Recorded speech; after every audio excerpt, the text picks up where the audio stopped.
Assim está escrito: e virei-me para ver quem falava comigo. E virando-me vi 7 cartiçais de ouro, e no meio dos 7 cartiçais um semelhante ao Filho do Homem, vestido até os pés de uma veste comprida, e cingido pelo peito com um cinto de ouro. E você diz: amém. Toma um assento, glorificando e exaltando o nome de Jesus.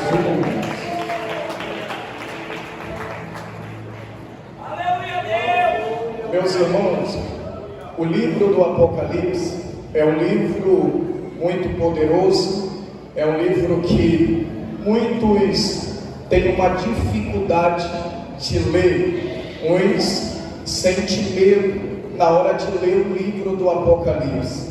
Porém, esse medo que você sente é o diabo que causa em você, para que você não se aprofunda nesse livro.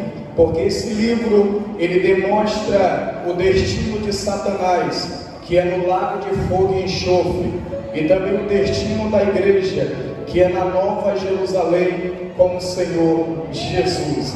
Esse livro ele foi escrito aproximadamente no ano 96 depois de Cristo.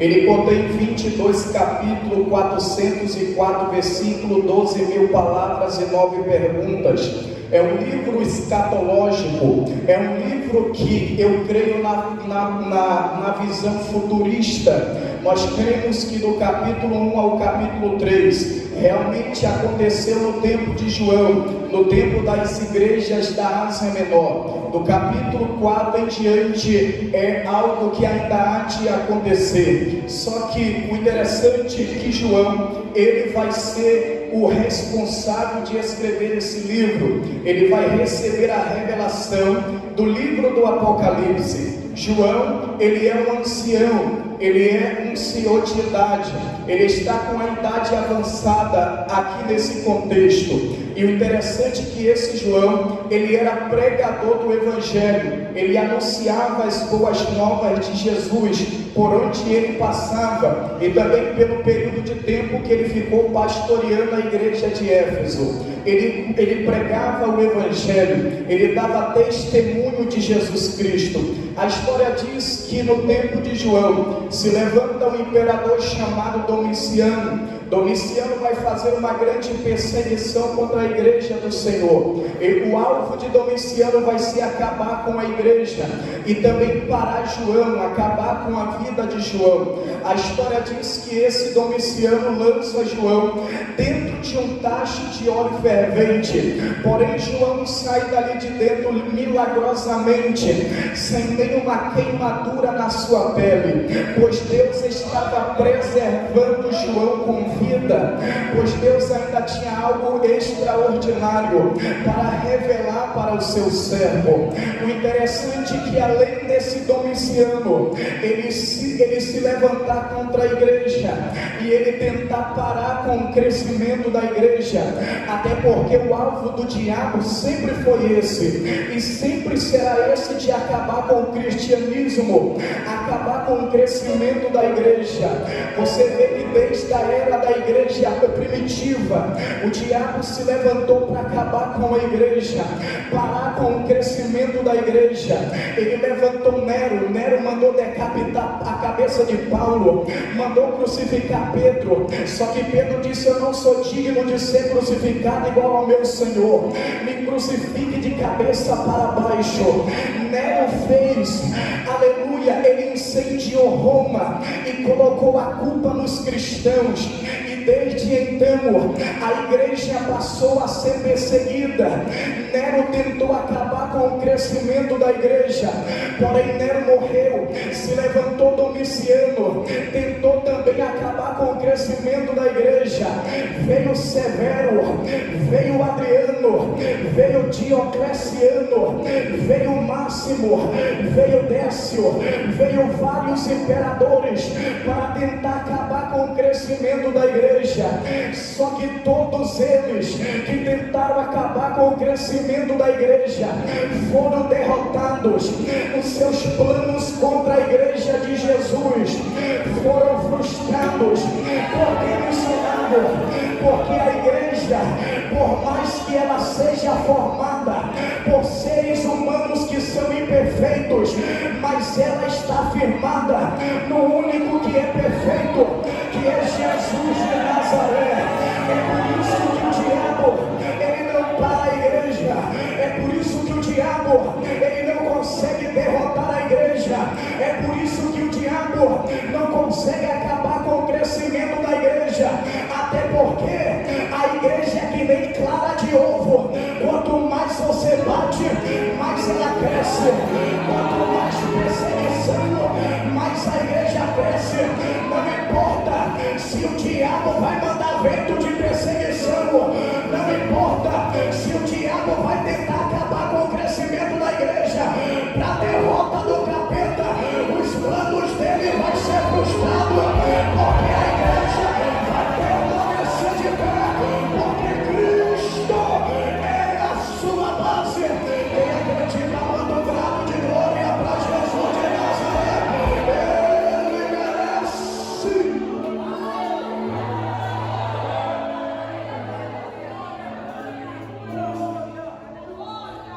Além dele fazer uma perseguição contra a igreja, ele se intitula um Deus.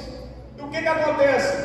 Ele requer da igreja e do povo a adoração. Ele levanta um culto ao imperador Domiciano e queria que a igreja se prostrasse, o reverenciasse, prestasse culto. Mas entenda o que eu vou lhe dizer nesta noite: a igreja não se prostra diante de homem, a igreja não se prostra diante de capeta. Por que, missionário?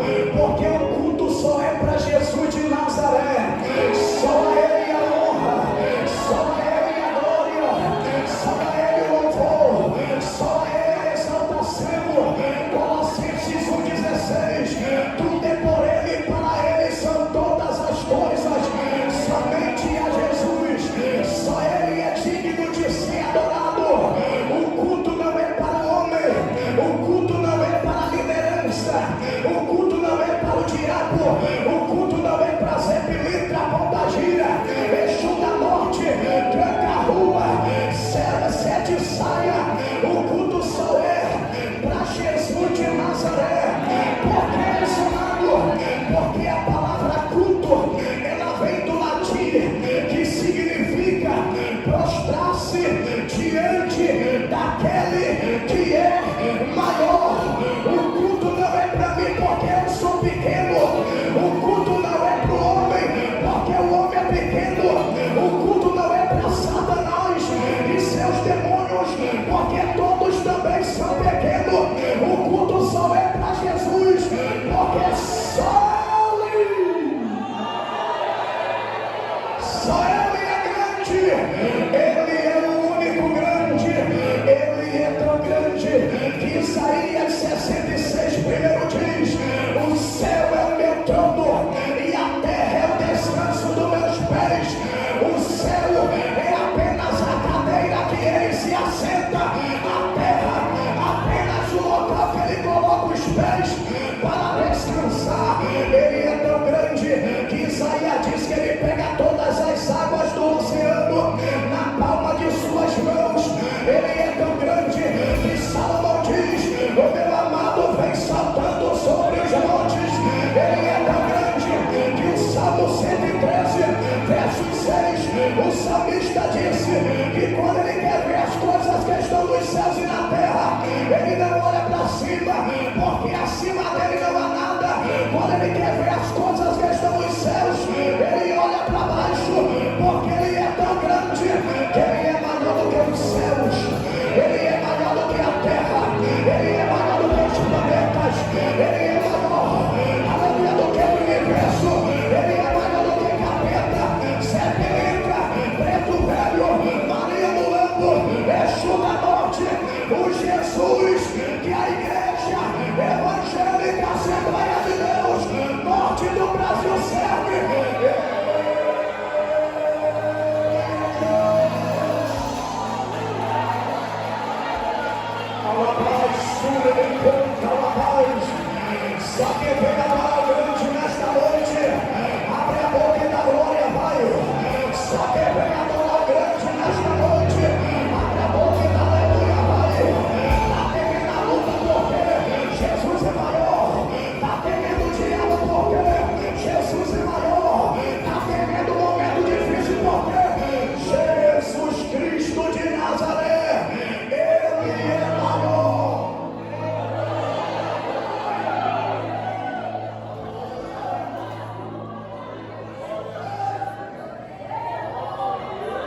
Ele requer da igreja adoração. A igreja recusa o adorar. Tem gente que vem para o culto e diz: hoje eu vou só para receber. Você está chegando aqui errado. Culto não é para vir e para receber. Culto é para vir para prestar. Ah, pastor, hoje eu só vou para receber. Que coisa é essa? Você vem aqui para prestar a melhor adoração para Jesus. Você vem aqui para prestar o melhor culto a Jesus. É você sair da sua casa dizendo: hoje eu vou lá naquele corredor de fogo, independente de quem vai pregar, cantar, a louvar, eu vou dar meu melhor glória, eu vou dar minha melhor adoração, porque eu não estou indo lá adorar homem, eu não estou indo lá adorar pregador, eu não estou indo lá adorar liderança, eu estou indo lá adorar Jesus de Nazaré, aquele que morreu na cruz, sexta-feira, 3 horas da tarde, mas no domingo de manhã, ele ressuscitou, ele está vivo, ele está tão vivo que a igreja pode sentir a presença dele. Tem alguém nesta noite que crê que ele está vivo também?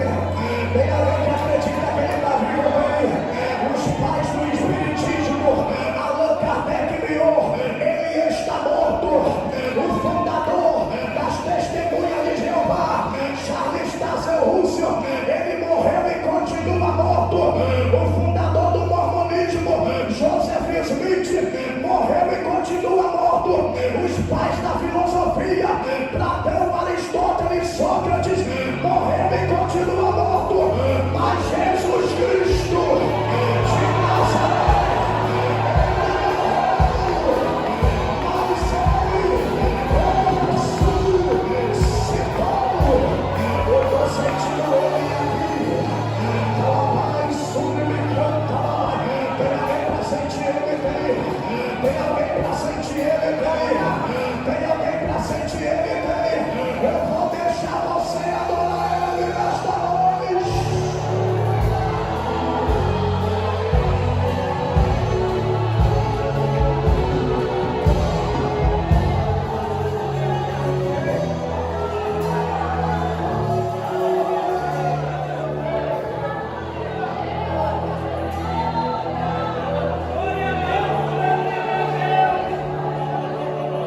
Domiciano requer a adoração da igreja. A igreja recusa o adorar. O que acontece? Ele pega João, o velhinho, o ancião, lança ele dentro da ilha de Patmos, uma ilha de segurança máxima. João não tinha condições nenhuma de sair dali. João é lançado na ilha. Quando João é lançado na ilha, ele diz, no verso 9 do capítulo 1, eu, vírgula, João, vírgula, que também sou vosso irmão, e companheiro na aflição e no reino, e na paciência de Jesus Cristo. Estava na ilha chamada Patmos. Por que, João? Tu roubava? Não. Matou alguém? Não. Cometeu algum crime? Não. Então por que tu foi preso? Por duas coisas. Qual é a primeira? Por causa da palavra de Deus. Segundo, por causa do testemunho de Jesus Cristo. Olha o que João tinha. Duas coisas fundamentais para eu e você: palavra e testemunho. Tem gente que prega muito, mas não tem testemunho. Tem gente que canta que é uma beleza, mas não tem testemunho. Não é pecado pregar bem, se aprofunda com a palavra, pregue bem, mas também tenha testemunho de homem e de mulher de Deus. Cante bem, se for possível faça uma aula de canto, não é pecado não. Você zelar pelo dom que Deus te deu, mas também tenha testemunho de homem e de mulher de Deus. Pedro disse: crescei na graça e no conhecimento de nosso Senhor e Salvador Jesus Cristo de Nazaré. Não é pecado você aprender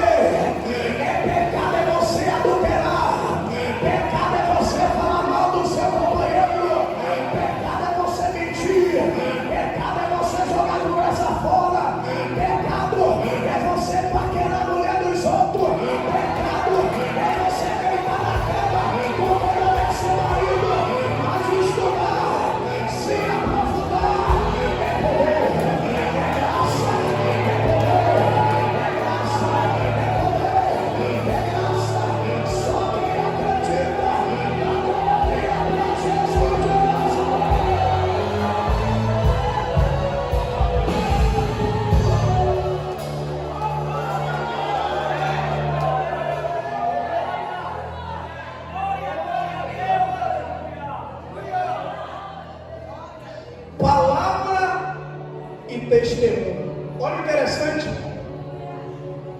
palavra e testemunho. Eu costumo dizer que a melhor parte do culto é o momento da pregação do Evangelho. Eu prego em muitas igrejas. Tem lugar que eu vou que estão descartando a palavra. O tempo que era para a palavra estão dando para outra coisa. A prioridade é a pregação do Evangelho. Porque onde não tem palavra, não tem libertação de vida. Onde não tem palavra, não tem o pecador se arrependendo. Mas aqui nesta noite tem Bíblia para você. Tem palavra para o pecador se arrepender do seu pecado e voltar para Jesus de Nazaré. Estão fazendo muita coisa em muitas igrejas para tentar segurar o povo, para tentar segurar a cidade. É globo de luz, é fumaça, é shot gospel, é funk gospel, é palavra gospel, é dança, é festa, é tanta coisa. Mas eu vim aqui dizer: se a palavra não te segurar, nada além dela vai. Nada além da palavra te segura, nada além dela vai te manter. Isso aqui é para quem gosta de Bíblia. Por que missionário? Porque tudo é por intermédio da palavra de Deus. Salmo 119, verso de número 9. Como purificará o jovem o seu caminho, observando conforme a palavra de Deus. Salmo 119, verso de número 11. A tua palavra eu escondi no coração, para eu não pecar contra ti. Salmo 119, verso de número 103. A tua palavra é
palavra, João 14. E a palavra se fez carne e habitou entre nós, e vimos a sua glória, como a glória do unigênito do Pai, cheio de graça e de verdade. Não despreze a palavra, porque a palavra é Jesus de Nazaré. 1 João capítulo 5, verso 7. Três que testificam no céu: o Pai Deus, a palavra ali com P maiúsculo, Jesus, e o Espírito Santo, e os três são um só.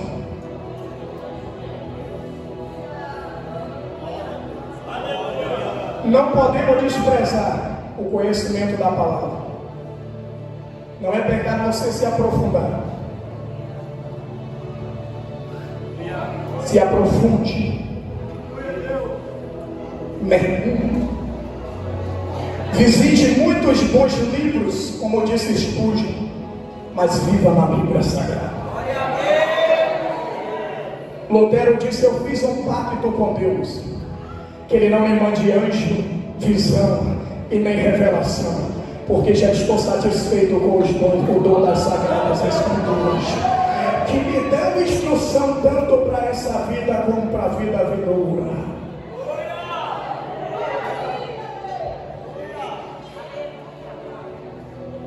Na ilha de Pátimo, João está preso. Só que no verso 10 ele diz: eu fui arrebatado em espírito no dia do Senhor. Alguns dizem que esse dia ali era um domingo. Arrebatado no grego é tirado com força. João foi arrebatado em espírito.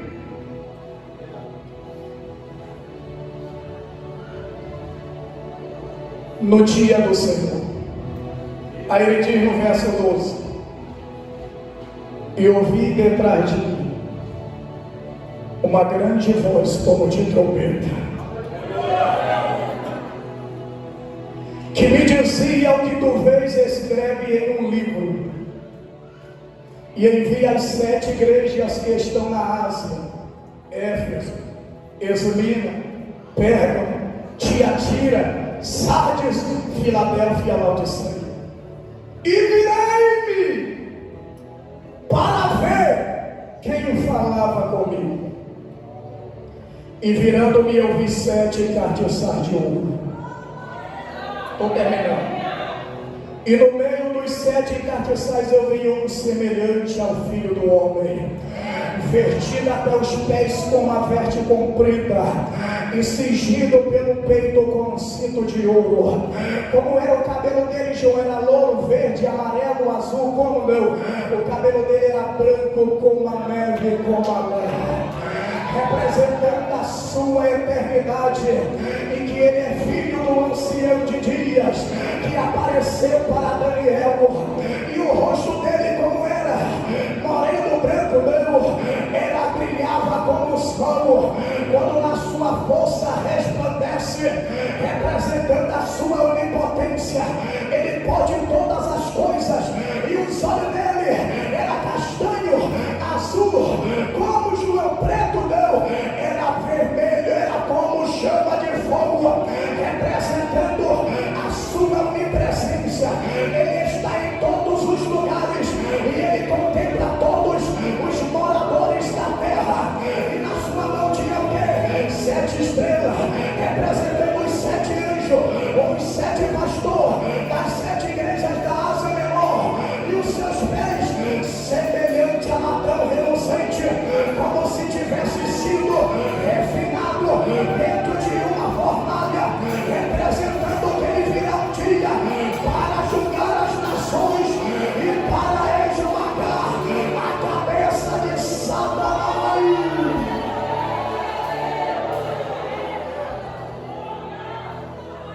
Eu vi 7 cartiçais, e no meio eu vi um semelhante ao Filho do Homem. Os 7 cartiçais aqui, Jesus diz no último verso do capítulo 1, João, são a igreja. Os 7 cartiçais é a igreja. E no meio, João vê Jesus. Ele diz, e no meio veio aqui no grego é lugar de destaque. Sabe quem ocupa o lugar de destaque dentro da igreja? Não é eu, não é o cantor, não é o pregador, não é o tocador.